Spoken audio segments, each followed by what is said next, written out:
Army के chief और Azad Samaj party के अध्यक्ष चंद्रशेखर आजाद ने दुष्यंत सिंह चौटाला के साथ हाथ मिलाया। दोनों की अगर छवि को देखें तो दुष्यंत चौटाला और चंद्रशेखर आजाद की छवि एक रास्ते पर कहीं भी मिलने वाली नजर नहीं आती है। तो आपने कभी रास्ते को देखा होगा, रास्ते के अंदर दोनों तरफ व्हाइट पट्टियां हैं वो खींची हुई होती है। उसी तरीके की लाइन चंद्रशेखर आजाद और दुष्यंत चौटाला की है, वो कभी नहीं मिल सकती, क्योंकि चंद्रशेखर आजाद संघर्ष से निकले हुए नेता, उन्होंने सड़क के ऊपर और अपनी मेहनत के बल पर आज इस स्थान पर पहुंचे, जबकि दुष्यंत चौटाला परिवार की राजनीति से आते हैं। पिछले कुछ सालों से देखें तो चंद्रशेखर आजाद ने हर मुद्दे के ऊपर बीजेपी का एक तरीके से देखें तो विरोध किया। बीजेपी से लड़कर किसान आंदोलन से लेकर तमाम बड़े आंदोलनों के अंदर उन्होंने हासिल है वो हाथ हासिल किया है। चाहे वो अगर हम देखने की कोशिश सीएनआरसी का मुद्दा हो, किसान आंदोलन हो, पहलवानों का मुद्दा हो, जबकि अगर हम बात दुष्यंत चौटाला की करें तो इन मुद्दों पर दुष्यंत चौटाला ने बीजेपी का एक तरीके से साथ है वो पकड़े रखा है, किसी भी प्रकार का साथ है वो छोड़ा नहीं है। चंद्रशेखर आजाद और दुष्यंत चौटाला अब साथ मिलकर चुनाव लड़ने का ऐलान कर चुके हैं। दोनों की अगर बात करें तो दुष्यंत चौटाला करीब करीब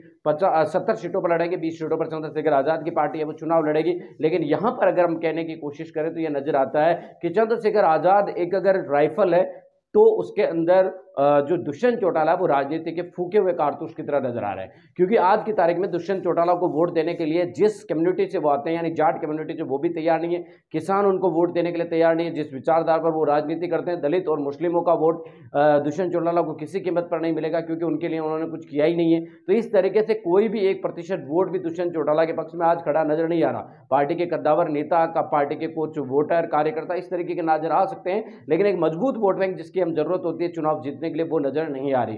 दूसरी तरफ जो पिछली बार उनकी पार्टी से जीत कर आए विधायक है वो भी अब उनका साथ छोड़ चुके हैं। उनमें से अभी अधिकांश लोगों ने उनकी पार्टी का साथ है वो छोड़ दिया है। तो कुल मिलाकर बात साफ नजर आ रही है कि यहां पर चंद्रशेखर आजाद के सामने जो दुष्यंत चौटाला को साथ लेने का फैसला उनकी तरफ से लिया गया है, राजनीतिक रूप से उनकी तरफ से अपनी पार्टी को बढ़ाने के लिए हो सकता है कि इससे सही लगे, लेकिन आज की तारीख में यह नजर आता है कि यहां पर दुष्यंत चौटाला के लिए, चंद्रशेखर आजाद के लिए दुष्यंत चौटाला काफी ज्यादा फायदेमंद सौदा है वो नजर नहीं आ रहा। बाकी राजनीतिक गतिविधियां हैं, चुनाव के नतीजे ही